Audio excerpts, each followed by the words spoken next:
Hey everybody, we're coming to you live from the basement today. Live is a misnomer because we don't have good enough cell phone reception. I want to go over worm farming. We have a really nice pond now, and we hope to get chickens in the future. Worms are a fantastic tool in the garden. So I want to show you guys and kind of demystify what a worm farm really is. At its basic, you are creating an environment for worms to compost your kitchen waste, maybe some yard scraps, and reproduce for whatever you would like. You don't even have to use the worms, they could just keep reproducing. We almost always order from Uncle Jim's Worm Farm. We got two different kinds today. We have the very small but very aggressive composting red worms. So they're smaller than what they normally are, but they come hungry. They ship better, less death rate if they are hungry and drier. Worms don't like to be dry for very long. So those are red wigglers or red composting worms. And then these are the European red night crawlers. A little bit bigger. They get much bigger if they're well fed. So I went and bought some totes from Home Depot. These are 27 gallon. They're like $12. You can see I drilled holes for air ventilation in the side should I want to put the lids on. And I drilled them up high enough that I know I'll be emptying the bins and freshening their worm farm, each bin, well before it gets that high. But the basic concept is you put some sort of topsoil is probably better. This is our composted, mostly wood chips and leaves from the back field. Some of these sharp edges I'm not crazy about, but they'll be fine.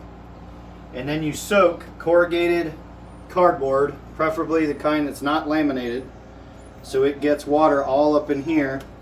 You shred it up so that you don't have a solid sheet layer. They can move in between the different pieces. This is where they're going to lay 90% of the eggs. So if you want a successful worm farm, you have to provide some sort of structure for them to lay. And apparently our dogs really want the worms. So on top of this is the next step. We're going to put in yard scraps, mostly plant material. You can put in shredded lawn clippings.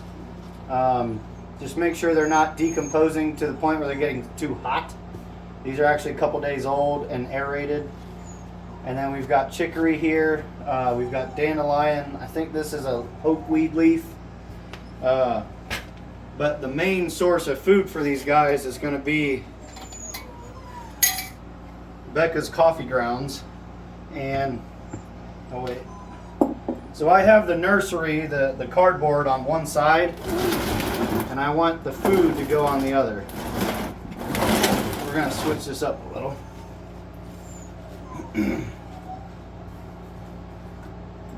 So we're just going to pour this right on top.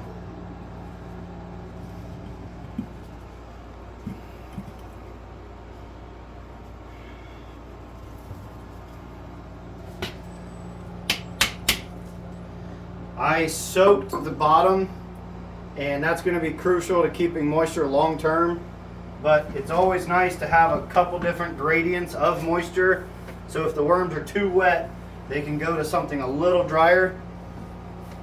So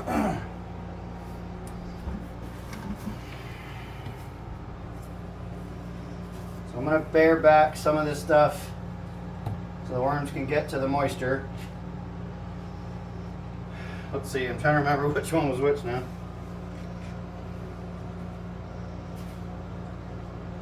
We're going to put the red wigglers in the one with more compost, more cardboard.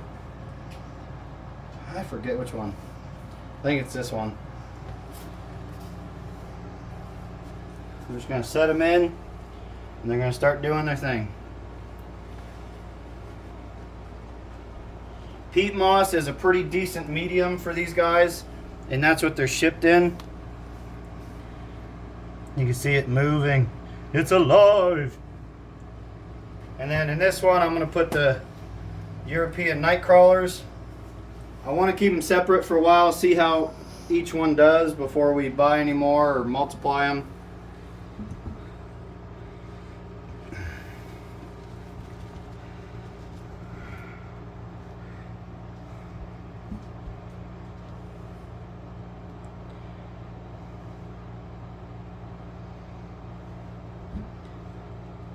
And it's a good practice if you do have a bigger piece of cardboard, soak it and lay it on top to keep the moisture in.